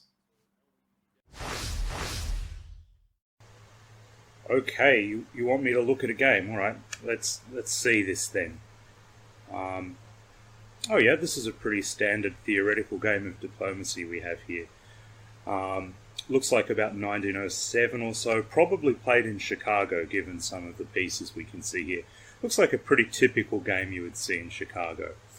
As for who's strongest, well, I think it's best to start with who's weakest.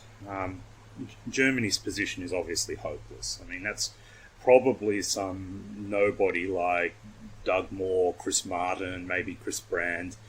Their position is just useless. They're about to get eliminated. I don't know why they even showed up, to be honest. Typical world-class, world champion elimination you see here. Probably Doug Moore, because he's so good at Germany. In sixth, I think probably Italy. Again, it looks like world champion quality play. That army in Moscow is the only hope. The Italian peninsula is just a complete waste of time, really, and I don't know why they even start with those centres. Fifth place, probably France, just because I don't like France. In fourth place, I mean, Russia's got some problems, that annoying Italian army, but you just get the feeling that whoever's playing Russia is an incredibly decent human being. The sort of person who could convince you to work with them without ever really having a reason why you should do it. So I think Russia could make a comeback here, and I'm going to give them 4th place. Third place, I think maybe Turkey.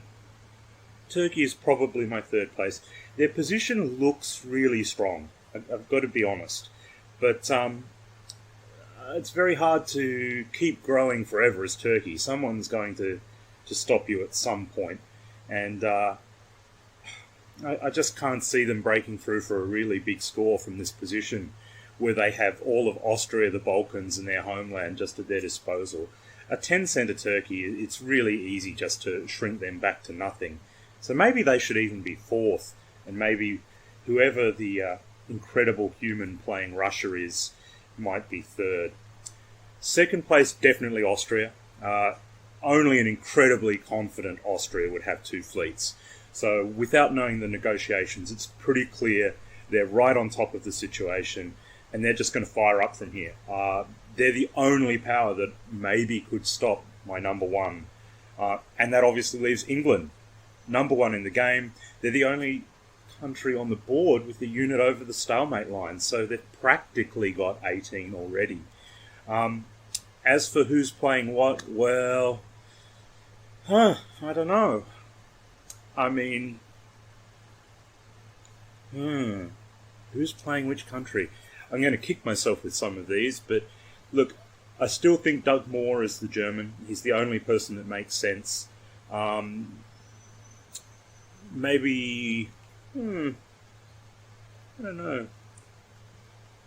Bill Hackenbrack could certainly be playing Russia. He's the sort of person who just instantly gets you to do whatever he wants. It's an amazing trait of his. I mean, it's in Chicago. Maybe Brandon Fogel is playing Turkey or something like that. It's the sort of position he'd get, and then obviously he's just going to get eliminated from here. There's a certain Eddie Bursan-esque position about the English. He's probably convoyed that French army into his own homeland, supported the Germans to Norway, and somehow still has a good position.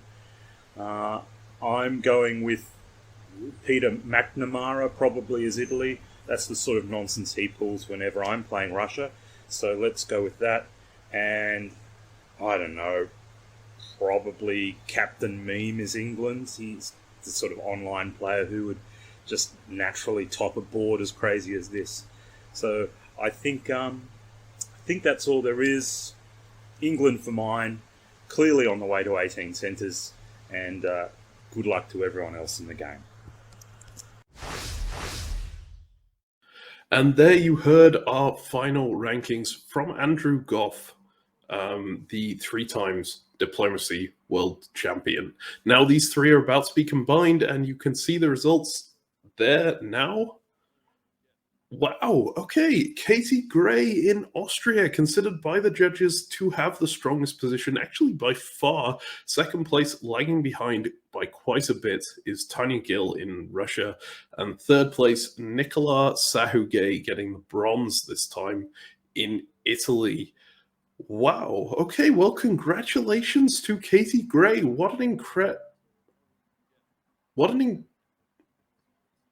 Okay, I'm hearing that there may be something else going on the board. I will just hand you back over to the GM, who is currently making an announcement.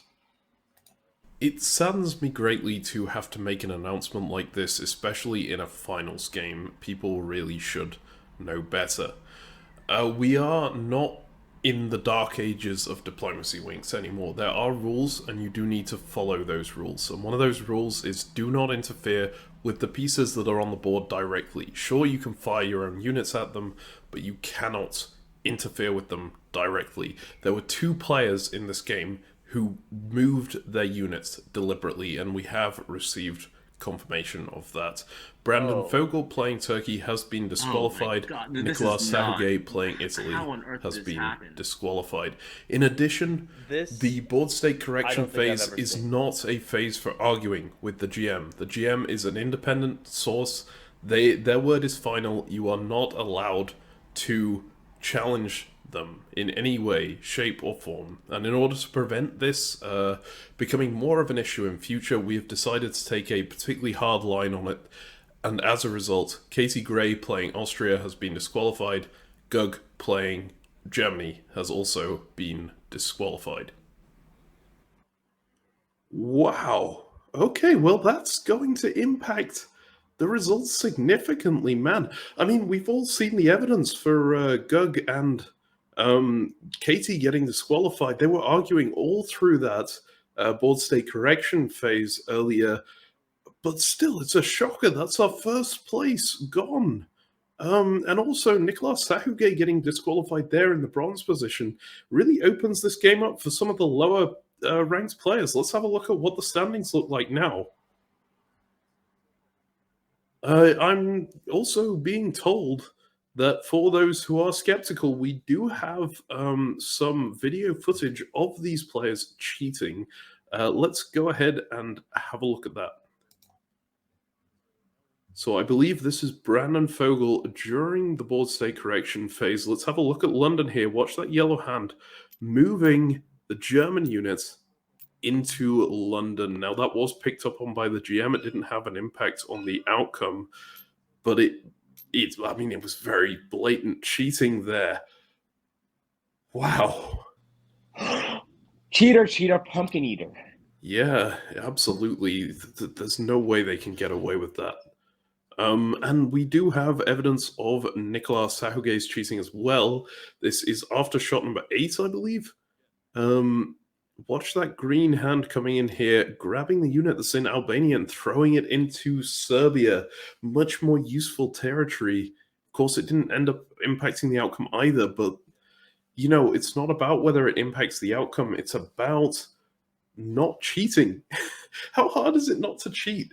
Both of these players, Brandon Fogel and Nicolas Sahuguet, are from an era of DiplomacyWinks a long time ago where this kind of thing may have been more acceptable, primarily because we didn't have cameras, we didn't have evidence back in the day. It really does make you think how many of their championships in the past could have been won by this kind of horrible behavior.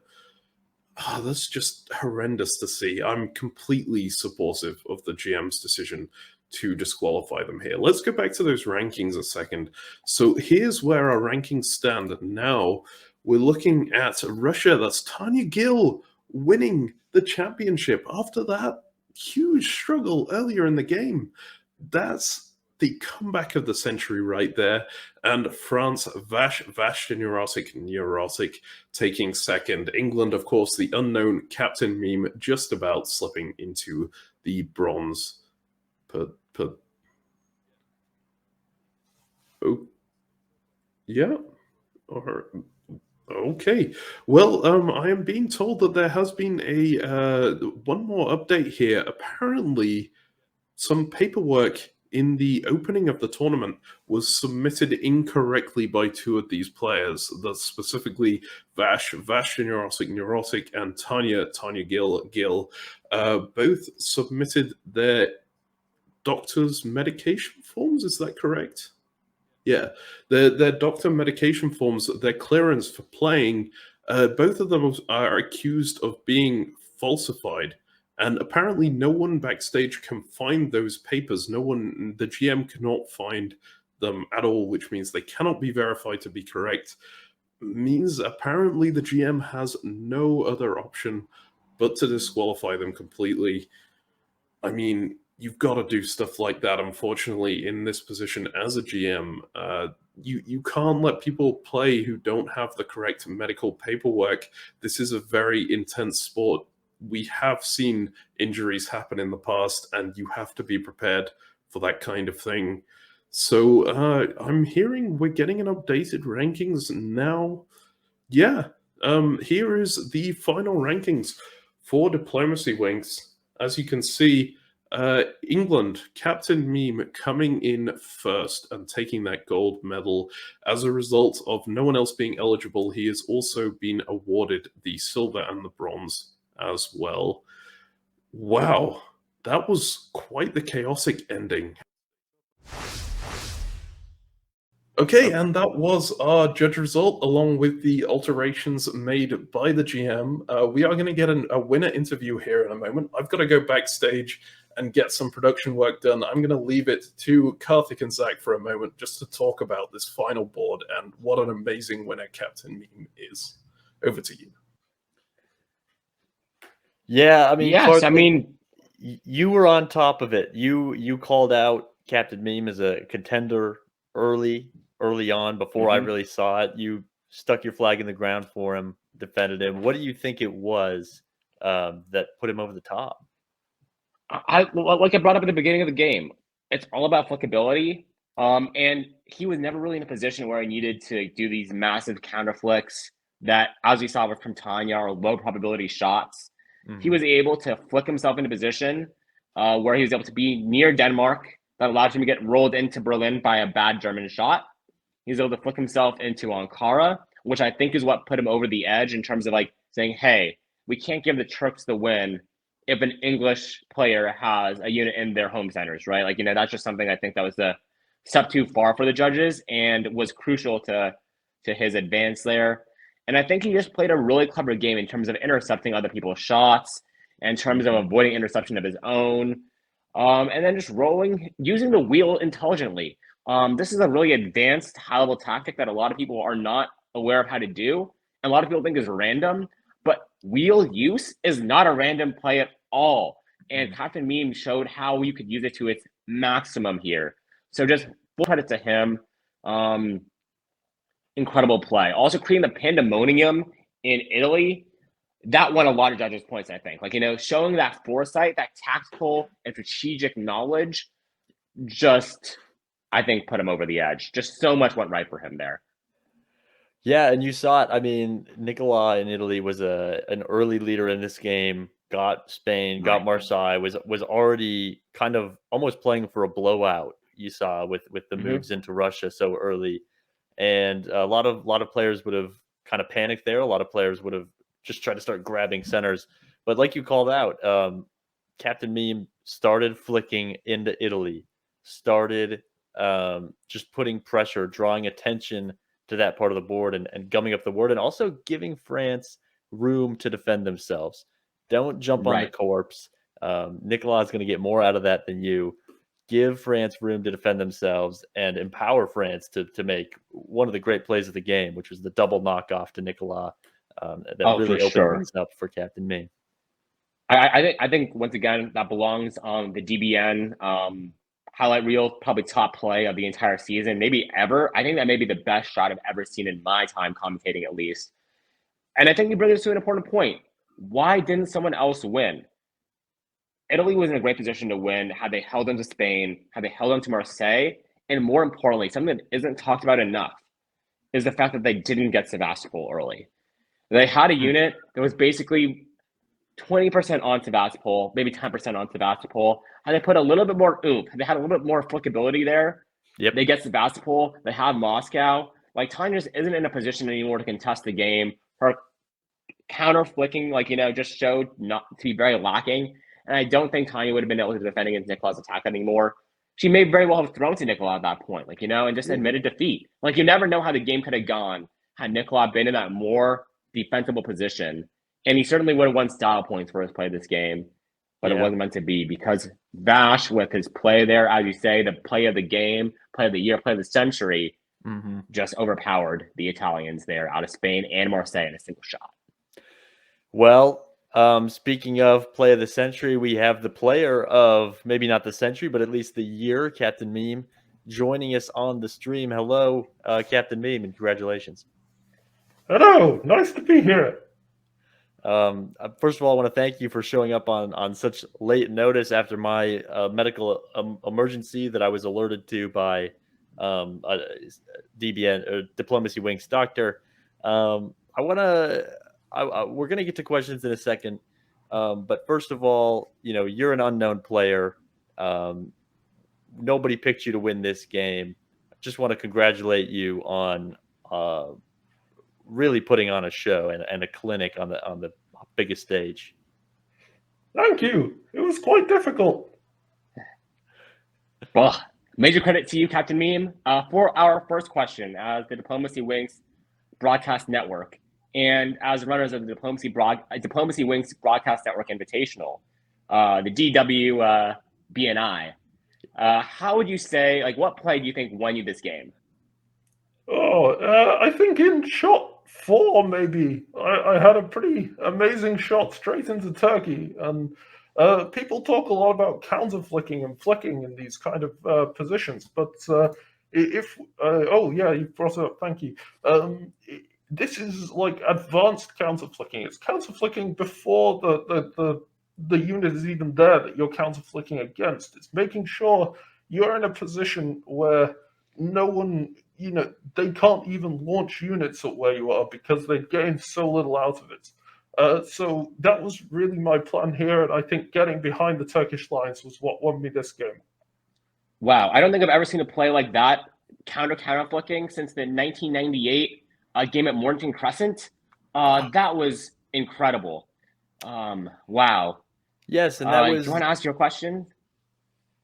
Yeah, on my own time, Karthik. On my own time, I'll ask my question. I want to talk more about the 1998 Flicksmith of the Year, which I believe was which I believe was that Chris Brand. Chris Martin, I believe. Chris Martin. Oh, Chris Brand. Interesting. One of the Chris's for sure.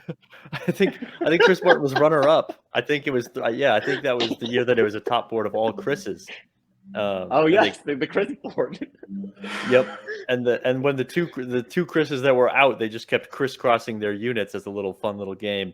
That really worked in Chris Brand's favor. But Captain Beam, I want to ask you, in all seriousness, as the 2022 champion, whose fault was it that you won? Whose blunder opened the door for you to win this game? I think it was a number of things. They're all incredible opponents. You wouldn't play this well against like anyone else. This top board was the very best of the best, and I want to give them all the praise for that. But they were also all complete idiots to argue with the GM because. All of those disqualifications, all of those, the Brandon Fogel, the cheating moment in London, that kind of play, you just can't get away with that in modern DiplomacyWinks. And I was really the only player who brought the heart and soul to the game, and I feel like that really showed in this result. Yeah, and I appreciate you saying that. There's just no room for dishonesty or misleading or shenanigans in DiplomacyWinks. We've come too far to allow that to happen. Absolutely. Thanks for having me on. And it's a great feeling to win something this important. The DWBNI biggest event in the world right now. I'm just over the moon. Well, I'm sure you've got a victory party to attend and some champagne to pop. So I'll let you get to it. Thank you for coming on, me. Absolutely. Thank you. Man, what an incredible champion right there, right? I can't believe we've never seen him before this. I'd really want to meet him again in the future. I would love to meet him again. You could tell he plays the game the right way. Respecting the DM. You can almost see the English play style, the English meta that we're not accustomed to seeing in North America games. He did it his way, and he did it the right way. For sure. I mean, good sportsmanship matters more than anything. And the fact that Captain Meme was able to display that when none of his competitors seemed willing to do so, testament to his ability as a player, testament to his character. Kudos to him. Yeah, I think welcome I back, missed Marcus. the interview. Yeah, I think I missed the interview there by the skin of my teeth. I would have loved to meet that player. He seemed incredible. Hang on, it looks like my virtual background has stopped working. Let me just get that back up again. Here we go. Right. So that was the DiplomacyWinks Broadcast Network Invitational Grand Final. 7 of the strongest players in the world coming together. Captain Meme taking the victory. Such an incredible player. Thank you very much for joining us. Thank you, Karthik, and thank you, Zach, for commentating this incredible game with me. It's been great to have you both, and I hope you'll come back for future DiplomacyWinks events. Anything to wrap up from either of you? Karthik? I just want to give credit to Vash for the greatest play I've seen since 1998, as mentioned. Just brilliant play, brilliant tactical play by by Captain Meme. Just beautifully done. And allow me to just say, once and for all, I say it at the end of every show, I always have, stay safe and flick well.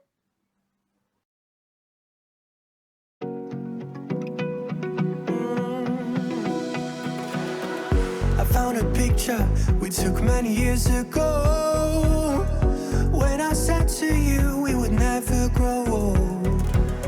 Messages I've saved that I never send, cause I don't know you, but I used to back then. I remember that I was drunk out my mind when we kissed for the first time. In the back of your car we passed out counting stars. Promised all these years we'd pack our things and disappear. I never thought I would see you here after all this time.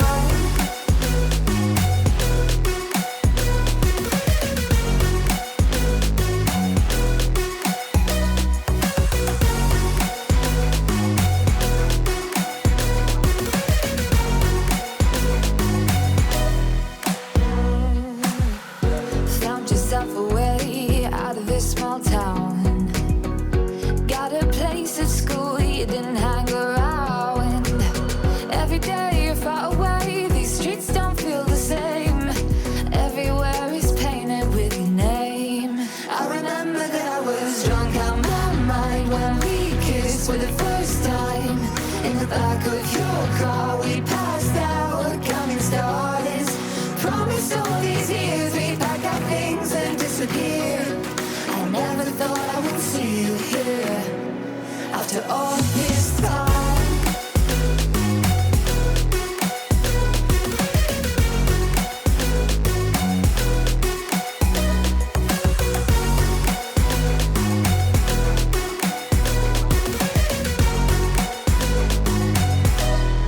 I remember that I was drunk out my mind when we kissed for the first time. In the back of your car we passed out counting stars. Promised all these years we'd pack our things and disappear. I never thought I would see you here. Try to replace you with somebody out there. If I didn't chase you, would you even care? And if I lost my mind, would you come around? I will keep you safe and sound after all this time.